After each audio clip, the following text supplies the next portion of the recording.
Hi friends, welcome. If this is your first time visiting, welcome. You're returning, welcome back. We are going to make a super simple but fantastic badge reel today. This is a masculine badge reel, so I have some beads and stuff that I'm just showing if I were making it a more feminine, but we won't be using it. I'm using this clear badge reel from Amazon. And I've got a Spidey and a Captain America, not sure which one I'm using. Of course, my resin, Rockers UV resin. So this picture is all the superheroes. It came from Pinterest. Printed it. I used the printable vinyl from Hobby Lobby. This stuff is great. Now, this particular acrylic I just got from Amazon. It's thin, it's cheap, but it's fine. It's not what I expected though. But the nice thing with this Hobby Lobby vinyl, you can take it off and move it as you need to. As usual, I always make mine just a little bit bigger than the piece because I like to be able to sand around it and make everything like blend in perfectly. So just kind of moving it around until I get it to be exactly where I want it, nice and even all around. And then I'm going to trim off the edges. This seriously took me 15 minutes, and that was even with me walking away as I was, putting it under the light. And you could make multiple of these at one time and it still not take, more time than that. It's so easy. And then I just sand my edges. Again, I do this because I like a nice smooth edge. I like everything to blend in.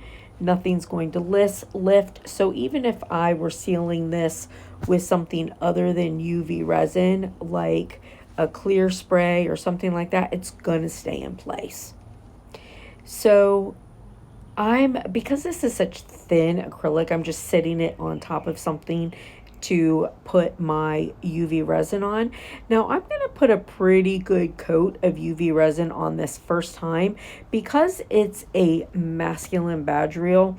I want one coat because I want it to just be completely flat. So I'm going edge to edge, a nice thick coat.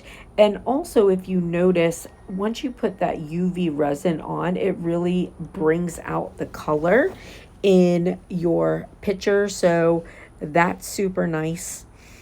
Now, edge to edge, I want this to be kind of flat and just making sure I cover everything because I only want to do it one time. Again, because I want it to be a nice, just flat, smooth badge reel. Now I'm got a few like bubbles in there, so I'm just using my heat gun to get rid of those. No big deal. And then I kind of look at it from the side. I did notice that I had a couple little divots, so I'm just going to go in and fill those in. So always kind of eye it from the side so you can tell if you have any divots in there. And then just going back in with my heat gun, and I'm going to put this under for 120 seconds. I'm using my Magic Cure from Resin Rockers. The thing is amazing. It cures super quick. I can cure so many things on it, and like deeper things than a lot of the other lights will allow. It's a little expensive, but definitely works. So I'm just again showing you that these are the beads I would use if I were putting beads on it. But again, I'm not. And I'm also not filling in any glitter in the snap to make like a bead. Instead, I'm putting this Captain America on there. I wasn't sure if I was going to do Spidey or Captain America. I think Captain America looks better. Now, when I put this on, I'm going to hold it under for just a second to make sure that it stays in place before I take it out. Now, I'm just inspecting. It looks so good. Came out super good. This is so quick and so good. Again, I took the picture, put it into my Cricut, and then I set it up as a print and cut, and then went forward from there. Got the picture from Pinterest, cleaned it up inside Design Space. So now I'm just putting my badge reel on, and again, I hold it in place prior just to make sure that it doesn't move. Here's the finished product. It looks so cute. I'm going to give you a little closer view. And I love how this turned out. So I hope you guys like it. Have a blessed and beautiful day.